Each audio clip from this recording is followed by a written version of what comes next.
respecter parce que c'est les futurs gouvernants. Nous avons été dans l'opposition.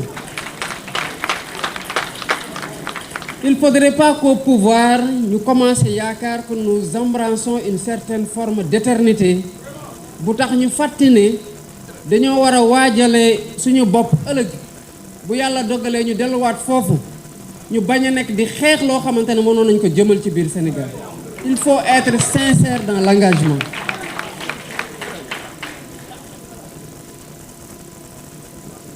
lii moo tax ba ma jàpp ne que le Sénégal ne nous appartient pas, nous les politiques. Il appartient à tous les Sénégalais. Les devanciers, nous leur devons reconnaissance et préservation du legs. Aux générations actuelles, nous leur devons protection ci seeni droit seeni àq ak seeni yelleef pour ñu mën a am la respiration démocratique bu nekk seen idéal bu tax ñuy xeex bu tax ñuy engagé wu.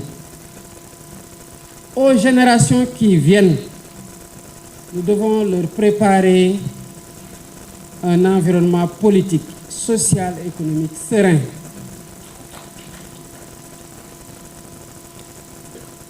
Lii nag responsabilité yi ñëpp la ci biir réew, les politiques comme les non politiques. Lii moo tax lépp lu ñuy def ñu ciy jiital le dialogue. Je crois à la vertu du dialogue. dama gëm ne réew dañ koy waxtaane dañ koy pencoo. En 2016, j'ai fait mon premier débat politique dans le cadre de la réforme du Code des mines.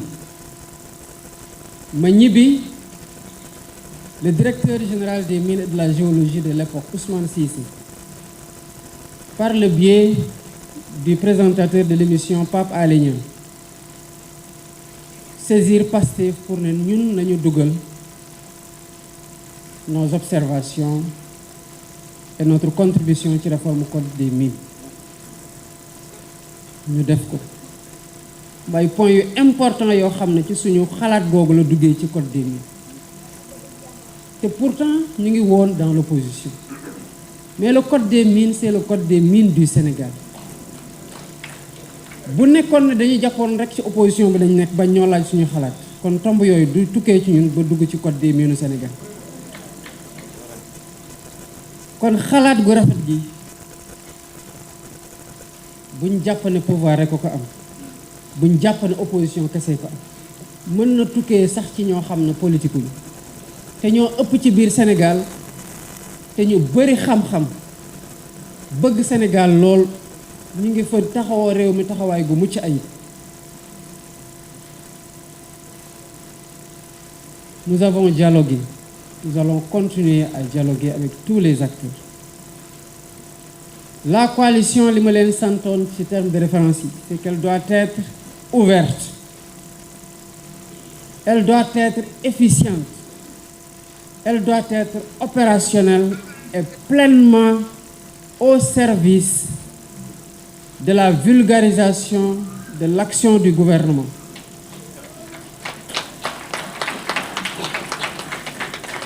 Li ci des mooy déployez-vous pleinement ci tâche yooyu. La coalition doit être structurée pour être opérationnelle. Loolu moo tax ñu ne restructuration. dafa am loo xamante ne nu ñu tëggee woon coalition bi ak nu mu doon doxe mënu ko woon moo waraloon la léthargie de la coalition. loolu lañ nekk di corriger pour que coalition bi mën a taxaw sur ses deux jambes mën a soutenir pleinement sans vaciller avec toute la force qu'il faut, tout le dynamisme qu'il faut, toute l'efficacité qu'il faut l'action du gouvernement et du président de la République. Ne vous en détournez jamais. Ne vous en détournez jamais. La coalition doit être présente partout. C'est une coalition au pouvoir. Elle doit être partout, dans tous les départements, dans toutes les communes, dans tous les villages, dans tous les quartiers. Parce que Sénégalais bu nekk fu mu mën di nekk war na xam ñun ci lan la ñu nekk yan action lañ posé lan mooy suñu gàllankoor ci lu ñu mën ak naka la askan wi duñu soutenir parce que sans le soutien de ce peuple le gouvernement ne peut rien faire durablement. ci lii lañu leen di bu leen ci kenn jël.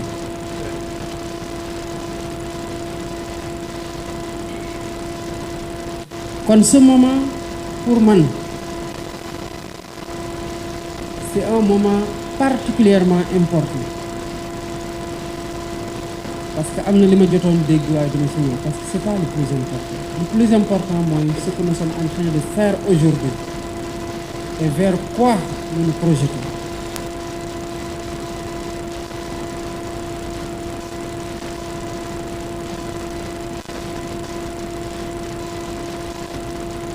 Nekk à l'écoute des préoccupations des Sénégalais ap mobiliser suñu énergie yépp collectivement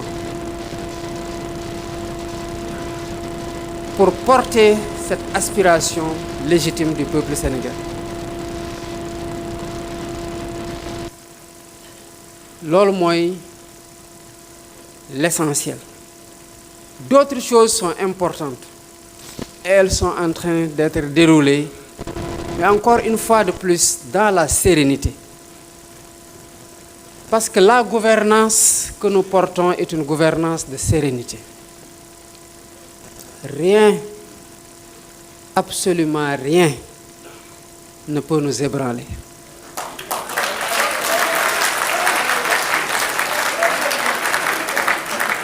Na seen xel dal bu baax a baax a baax a baax. Lépp lu ñuy def Sénégal d'abord la ñuy jiital askanu Sénégal la ñuy jiital balaa ñuy xalaat sax suñu bopp. Suñu baromètre c'est toujours est-ce que lii la Sénégalais yi di xaar ci ñun est-ce que lii moo war a nekk lu mobiliser suñu énergie est-ce que lii moo war a nekk lu ñu nekk di jëfee ak lu ñu war a nekk di waxtaane. Et sous ce rapport nous devons donner le tempo du débat et rester sur ce tempo-là que nous avons donné.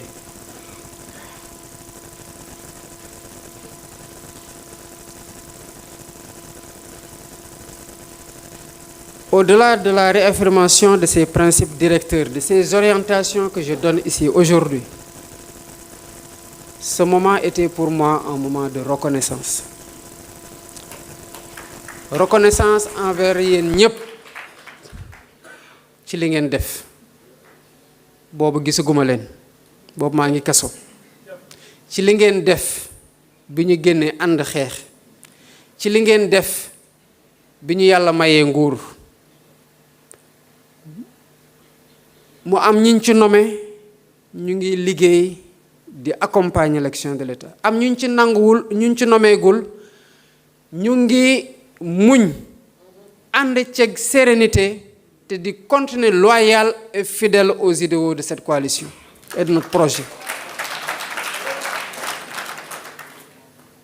Kon reconnaissance boobu mënuñu ci ñàkk a wéy man je veux être le gardien de ces valeurs.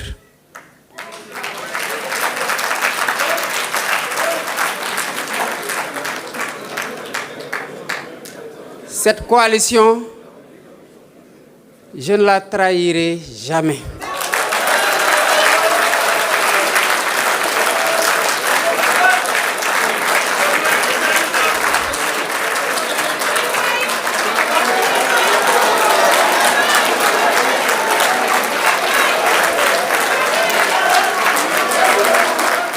Merci beaucoup.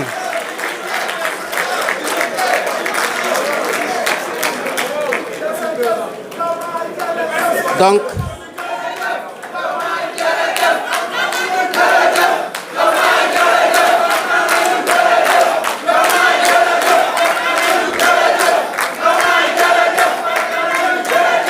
Merci beaucoup. Je voudrais terminer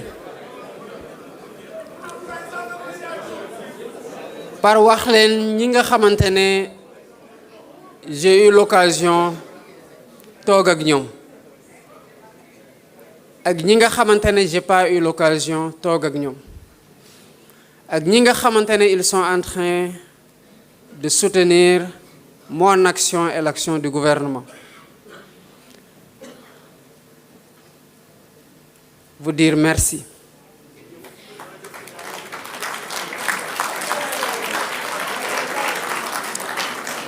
Merci pour votre engagement.